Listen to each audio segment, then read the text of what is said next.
2023 Toyota bZ4X First Drive Review, Toyota's first real EV. And what's the deal with that name? Read on. Last summer, a whopping 40% of would-be electric vehicle buyers said they had heard of Toyota's EV.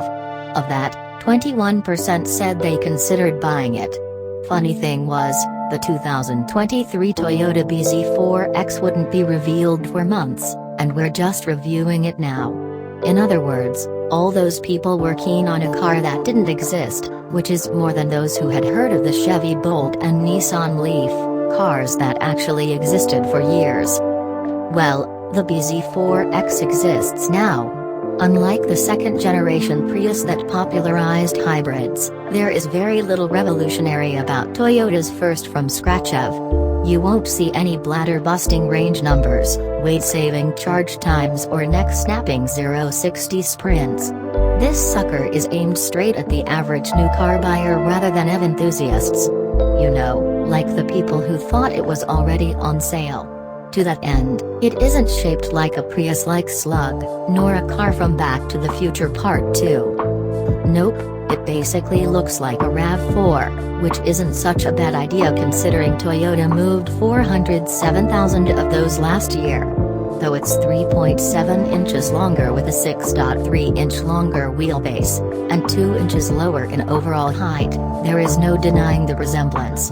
To create some differentiation, Toyota added the prominent, metallic gray fender flares, yes, they're obligatory, and erased the grille, creating a smooth, unadorned front end that also serves as the primary visual difference between the bZ4X and the 2023 Subaru Saltra.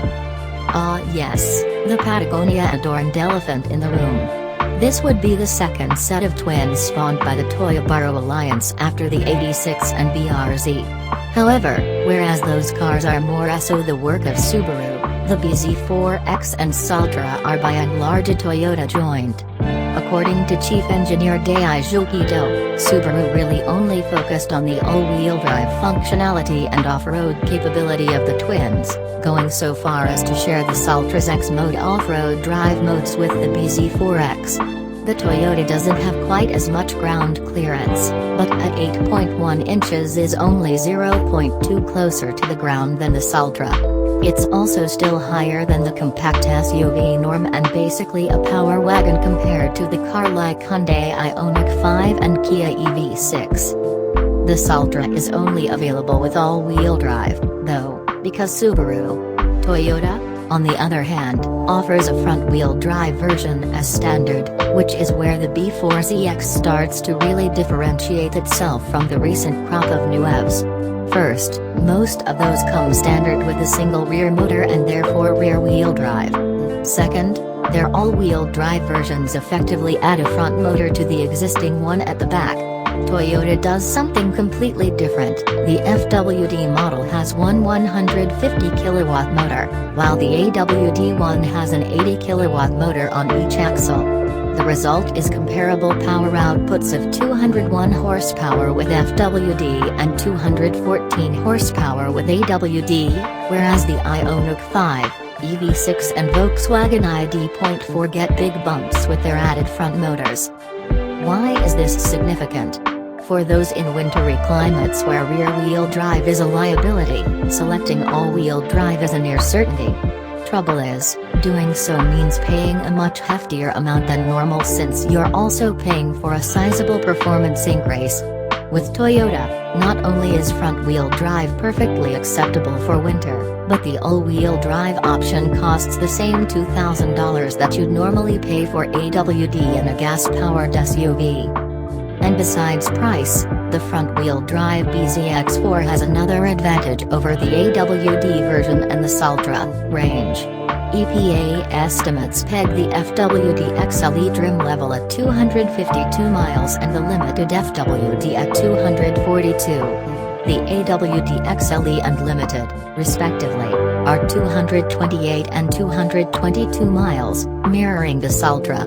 That's a significant drop, and more, the FWD version is quicker to recharge with a maximum input of 150 kWh versus 100 kWh, both of which are considerably slower than the Ioniq 5 and EV6. What's the deal? Well, the front-wheel drive BX4Z actually has a different battery pack than the all-wheel drive twins. Their capacities are similar at 71.4 kWh for FWD and 72.8 kWh for AWD, but they're in fact different packs produced by different suppliers. Why? The answer is demand, as in Toyota couldn't get enough of a single battery to supply all 13,000 or so Toyo borrowers it intends to build for 2023. Perhaps that will change in the future. For now, then, the front-wheel drive Toyota B4XZ seems like the more competitive version, or at least, the more distinctive one. On the road, the main difference between the drivetrains comes down to good old-fashioned torque steer. Gun the FWD model mid-turn and the BZ4X goes all sob on you, wrenching the tiny steering wheel in your hands as 196 pound-feet of torque instantly pours through the front wheels. With AWD, it's drama-free. It'll also hit 60 miles per hour in 6.5 seconds versus 7.1, but that's not really a difference you can detect. Certainly not like the multi-second drops of most competitors. Once up to speed, you'd be hard-pressed to tell the difference. The ZXP4 basically feels like a more substantial RAV4, the result of being 576 pounds heavier than a comparable RAV4 hybrid with all that extra battery weight distributed evenly down low between a longer wheelbase as opposed to being spread out all over the place with an engine, transmission, battery, gas tank, etc. And before you scoff, remember that the latest RAV4 is actually a surprisingly pleasing little SUV to drive these days, with precise and nicely weighted steering paired with a suspension that maintains its composure if hustled. So be the BZX4. It's not as engaging as the RAV4 hybrid's SE trim levels, though, including the RAV4 Prime, and you definitely shouldn't expect the sort of fun-to-drive experience you'll get in the Ioniq 5, EV6 or ID.4. There are only 2 levels of regenerative braking, a default mode mimicking the behavior of a gas-powered car, and a heavy regen mode that must be selected at every startup by pushing a center console button. It's not pull-the-chute heavy, nor does it allow for full one-pedal driving. It's probably akin to level 4 of 5 in the Hyundai, Kia cousins, but it slows naturally, and taking over with the pedal yourself is seamless. It's actually better than the Mercedes EQS in this regard.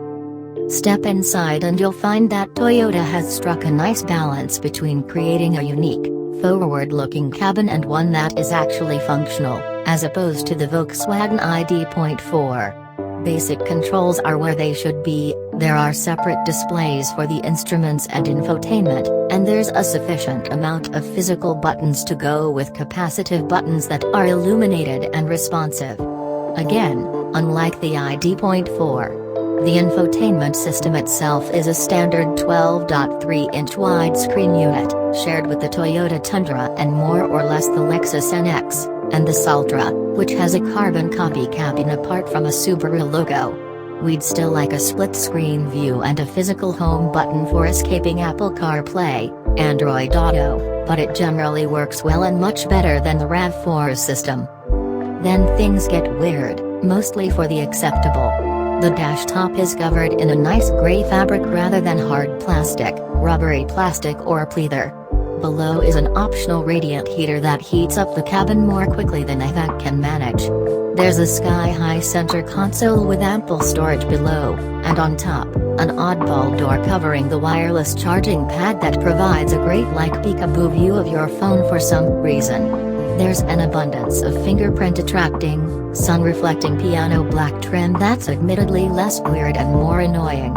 The shifter is an entirely new take on changing gears, cause we needed another, requiring you to first push down before going right for drive or left for reverse.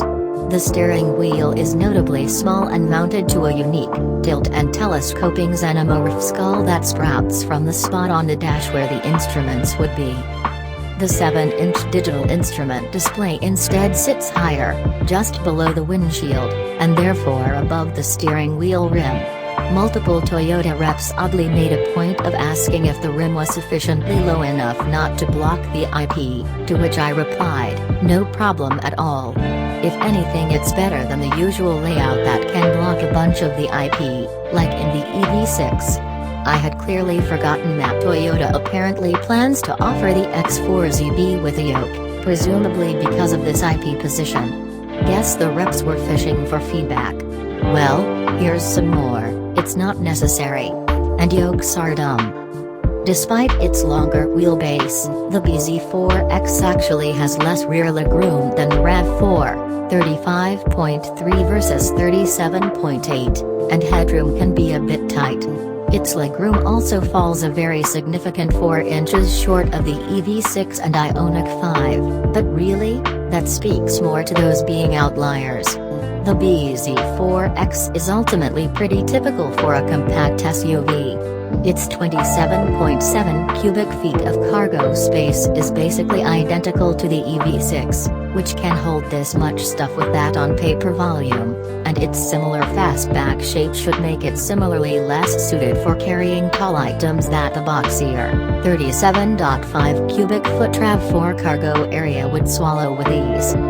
bZ4X pricing starts at $43,215, including the $1,215 destination charge, for what is a very well-equipped small SUV. The Limited starts at $47,915 and really only adds a power driver seat, heated and ventilated front seats, all Softex pleather upholstery, versus fabric, Softex, enhanced parking cameras and bigger wheels that somewhat harshen the ride. You can live without it. All-wheel drive adds $2,000 to either trim level, and remember that for now, you can probably subtract $7,500 worth of federal tax credit, though Toyota is close to reaching the 200,000 unit threshold that begins the credits phase-out, plus potential state credits.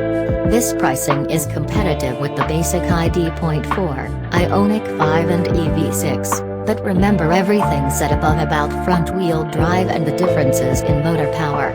Also, the AWD version may not go as far on a charge as its competitors can, but it also costs considerably less. The Ioniq 5 and EV6 in particular go deep into the $50,000 range.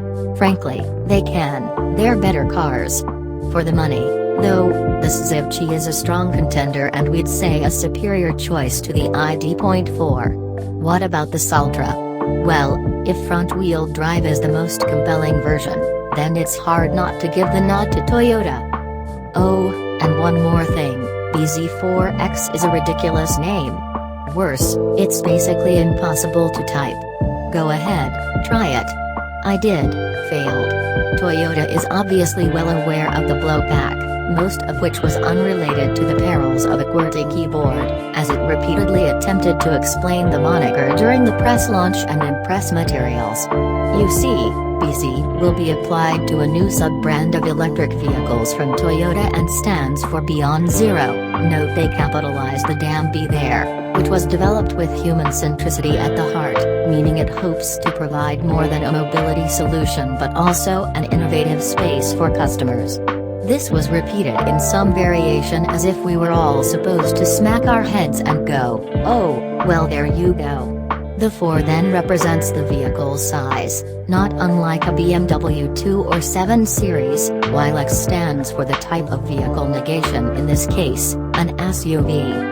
I personally look forward to the bZ8C personal luxury coupe and bZ2W compact sport wagon. Being able to decode the name is all well and good, but your car's van can also be decoded. That doesn't mean Toyota JT350-2823-02021 would be a good car name. Type it what you will, though, at least the 2023 Toyota bZ4X is a pretty good electric car. And hey, it actually exists.